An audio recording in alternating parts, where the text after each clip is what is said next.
So hello everyone, कैसे हैं आप लोग।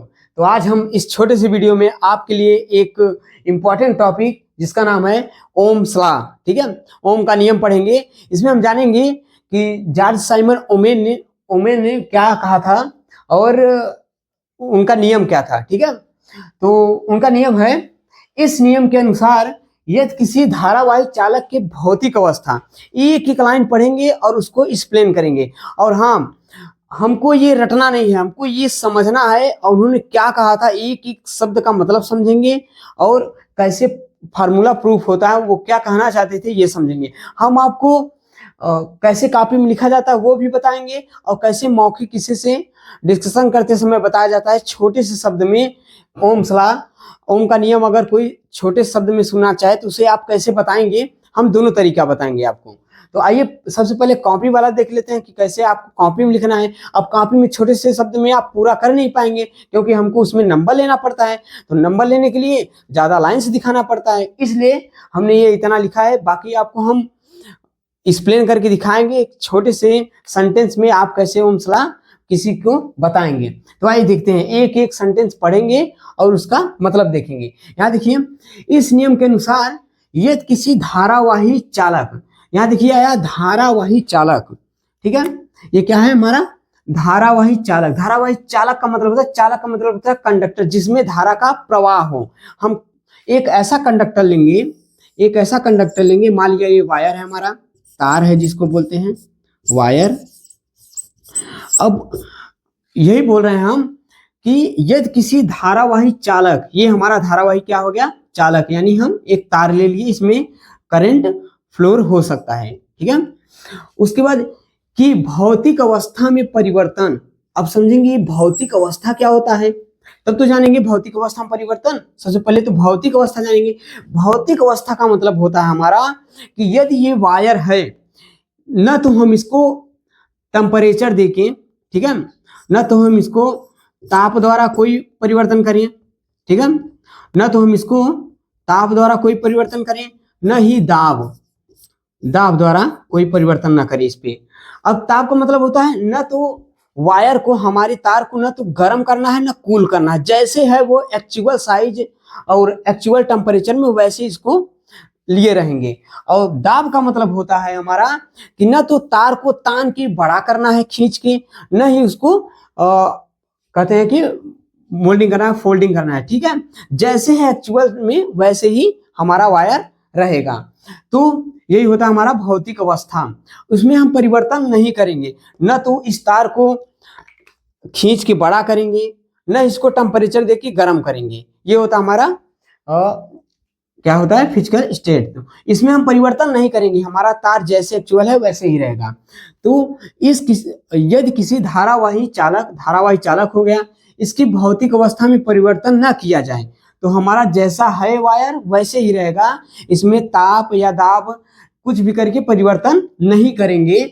तो चालक के सिरों के बीच उत्पन्न विभवांतर, ये देखिए कह रहा है यदि कोई ये चालक है हमारा, इसके सिरों के बीच उत्पन्न विभवांतर, ठीक है, विभवांतर तो आप समझ रहे होंगे क्या कह रहा है, विभवांतर, ठीक है, विभव में अंतर। मान लिया ये V1 है, ये V2 है, इन दोनों का अंतर, अंतर का मतलब डिफरेंस, आप समझ रहे होंगे, बड़ा माइनस छोटा, ठीक है। यही ये कह रहा है कि चालक के सिरों के बीच उत्पन्न विभवांतर, ये चालक हो गया, इसके सिरों के बीच उत्पन्न क्या विभवांतर, तथा उसमें प्रवाहित धारा, ये जो धारा प्रवाहित हो रही है वही चीज कह रहा है, ठीक है, ये हमारा धारा है, करंट है, ठीक है। तो उसमें प्रवाहित धारा का मान नियत होता है। यहां देखिए एक शब्द आया है नियत।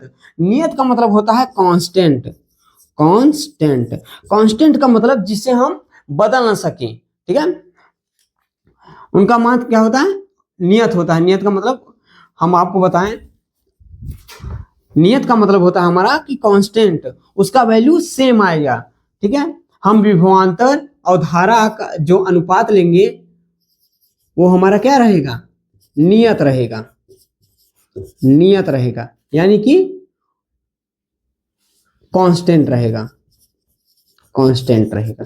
ठीक है, हम विभवांतर का मान कुछ भी लेंगे और धारा का मान जो भी लेंगे वो हमारा क्या हो जाएगा, नियत हो जाएगा। एक एग्जांपल से हम समझते हैं। सबसे पहले तो बढ़िया से इसको समझ लेते हैं। इस नियम के अनुसार यदि किसी धारावाही चालक की भौतिक अवस्था हमने बता दिया था कि भौतिक अवस्था में परिवर्तन न किया जाए। यदि हमारा कोई वायर है, ये मान लिया वायर है, तो इसको हम इसकी लंबाई या चौड़ाई या ताप देकर या ठंडा करके इसको चेंज नहीं करेंगे किसी भी तरीके से, ये सेम का सेम रहेगा। तो चालक के सिरों के बीच उत्पन्न विभवांतर, इन दोनों सिरों के बीच उत्पन्न जो विभवांतर होगा तथा इसमें प्रवाहित धारा का अनुपात क्या होगा, नियत होगा, कांस्टेंट होगा, चेंज नहीं होगा। यही ओम्स लॉ ने बताया था। तो आइए देखते हैं, इसको एक एग्जांपल से समझते हैं। उनके कहने का मतलब क्या था। जैसे मान लिया हमने विभवांतर का वैल्यू 4 लिया, तो धारा का वैल्यू हमने 10 लिया, तो ये आ गया हमारा 4 आ गया। ठीक है, अब जैसे ही ये देखिए, अब ओम्स लॉ ने सबसे पहले अपने एक्सपेरिमेंट में देखा, जब विभवांतर का मान 40 लिया तो धारा कितना हो गया, 10 हो गया, तो इसका वैल्यू कितना आया, हमको 4 आया। उसके बाद दोबारा उन्होंने देखा कि जब विभवांतर का मान 20 लिया तो ये ऑटोमेटिक कितना हो गया, 5 हो गया, धारा का मान ऑटोमेटिक 5 हो गया, फिर ये आ गया 4 आ गया।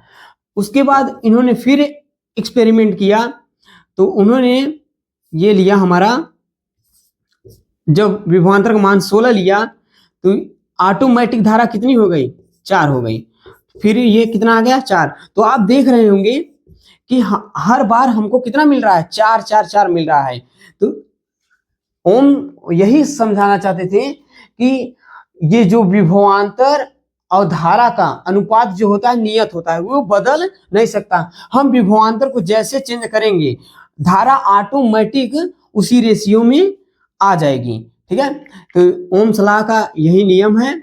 अब हम समझेंगे, कोई अगर राह चलते हुए या क्लास में कोई टीचर आपसे छोटे सेंटेंस में सुनना चाहे तो आप उसे कैसे बताएंगे। आप सीधा सा इतना बोलेंगे कि विभवांतर तथा धारा का अनुपात नियत होता है। ठीक है,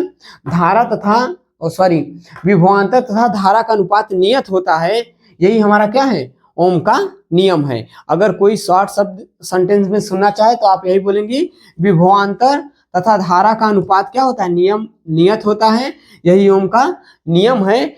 अगर आप कहीं कॉपी में लिख रहे हैं तो आपको वहां नंबर लेना होता है, लाइनिंग से नंबर मिलता है, तो वहां आपको इतना लिखना होगा और ऐसे करके दिखाना होगा। ठीक है, तो आइए हम इसको साफ साफ से लिख देते हैं अच्छे से। तो कैसे उन्होंने कहा था कि विभवांतर तथा